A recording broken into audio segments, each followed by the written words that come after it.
I feel like there are some people who know what they want to do with their lives from a young age. Others figure it out along the way.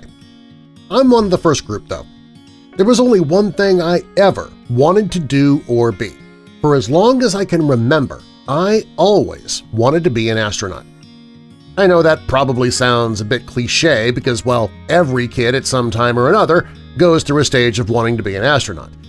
For me, though, it wasn't a phase that I was going through. It wasn't a passing interest. It was something I had felt for a very long time. Strongly. In fact, my first memory is space-related. My dad loved anything to do with science. He was a science teacher and he regularly volunteered at our city's Space and Science Center. He'd lead science demonstrations there. Those were his favorite, and he'd even host sleepovers there for birthday parties and events. The Space and Science Center was one of the coolest buildings I'd ever seen, and it really hasn't changed over the years. I guess it had had a big renovation when I was born, just in time for me to be its biggest fan. The building, it kind of looked like a spaceship. You know, it was bright white, it had this glowing quality at night. There was a different exhibit there every month, and I loved checking out those exhibits. When I was super little, I'd say maybe around 3, my dad took me to my first star show. There was a super cool dome-shaped star theater there. You get to sit back in these fully reclining chairs in a circular-shaped room and you'd look up at the sky above you.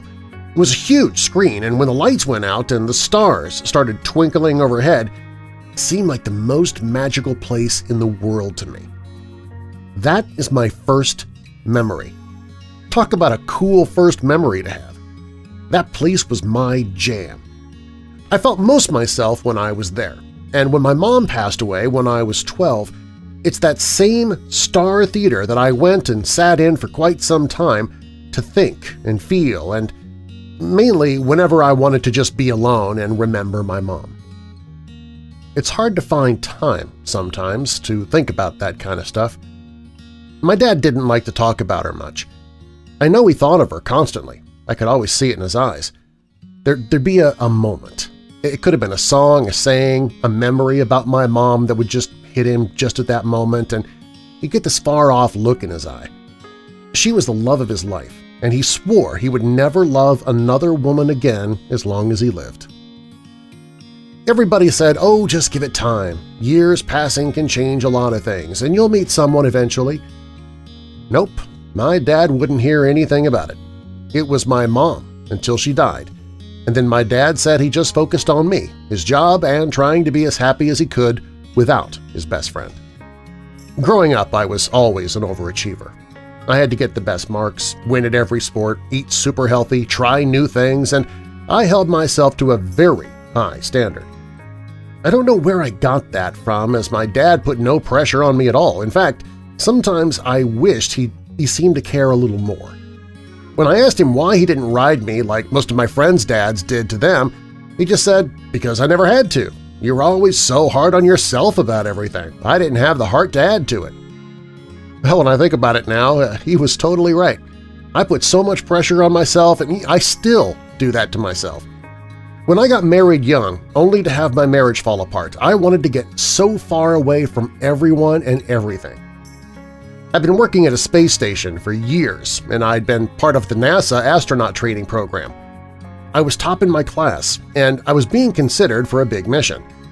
I'd been up in space before, but only for very short periods of time, to test rocket travel times and distances, that kind of stuff.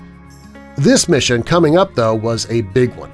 Whoever was chosen was going to be gone an entire 24 hours.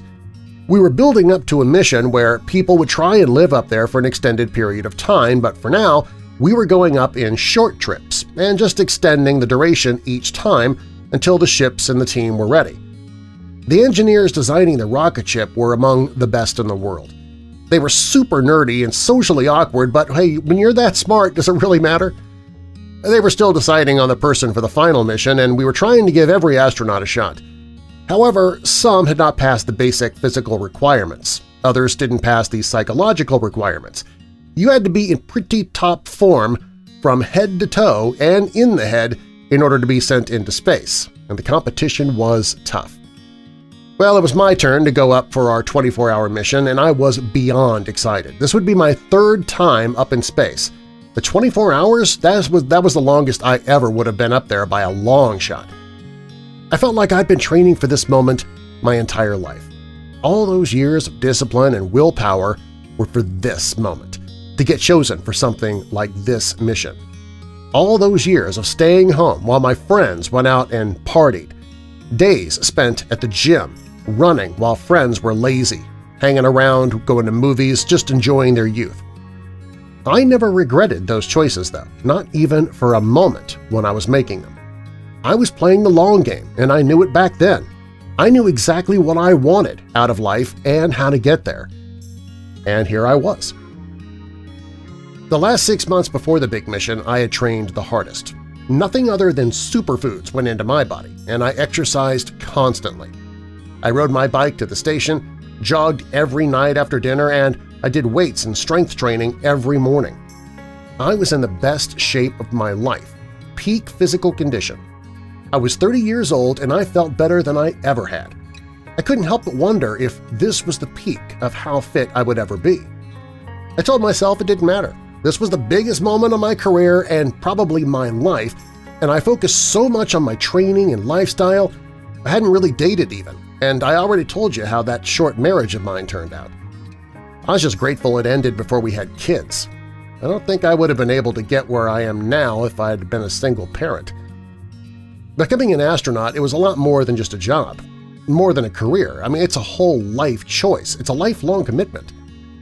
As my mission was approaching, I talked with my dad a lot about what I was doing, where I was going, and he was beyond proud of me, of course. He never actually told me that, though. Every time I ran into somebody my dad either knew or worked with, they'd always say the same thing: "Your dad is so proud of you." I was jogging for an hour straight every day during those last months leading up to the mission. I loved nothing more than to pop in my headphones and head out. I loved looking up at the sky as I was running full speed underneath and think, "I'll be up there soon." Well, a month before the mission was set to blast off, disaster struck. I caught the cold. There was no room for sickness of any kind on a space mission, so if an astronaut came down with something even as small as just the sniffles, if it was before a mission, there's no postponing the mission. The next person in line would just get bumped up, and that was that. It didn't matter how long a person had been training up until then.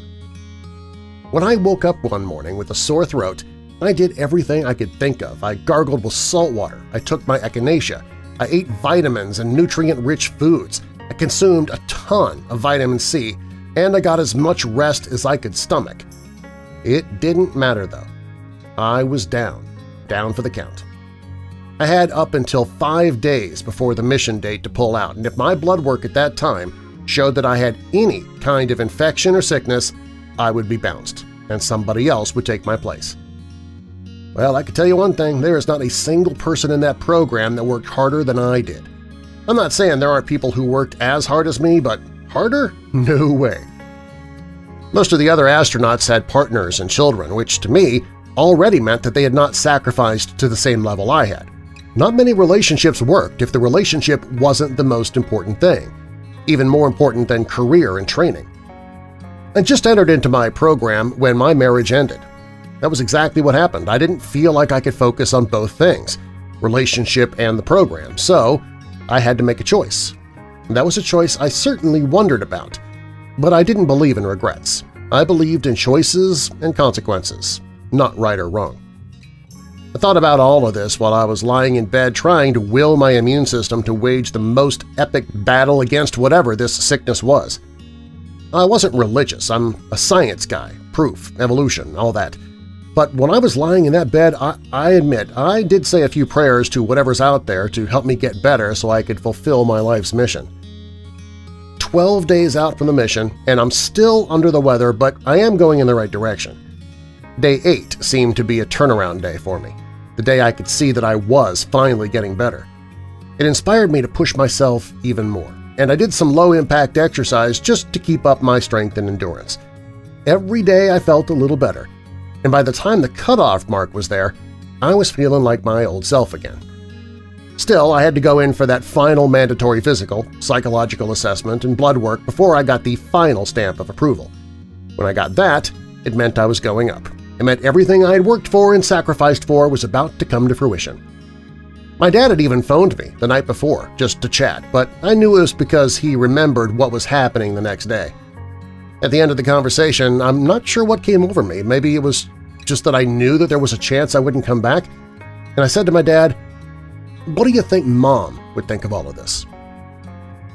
We hadn't breathed a word about Mom for almost 10 years at this point. I could hear him suck in his breath slightly, but to my surprise, he actually answered the question. He said, "I've actually been thinking about that a lot.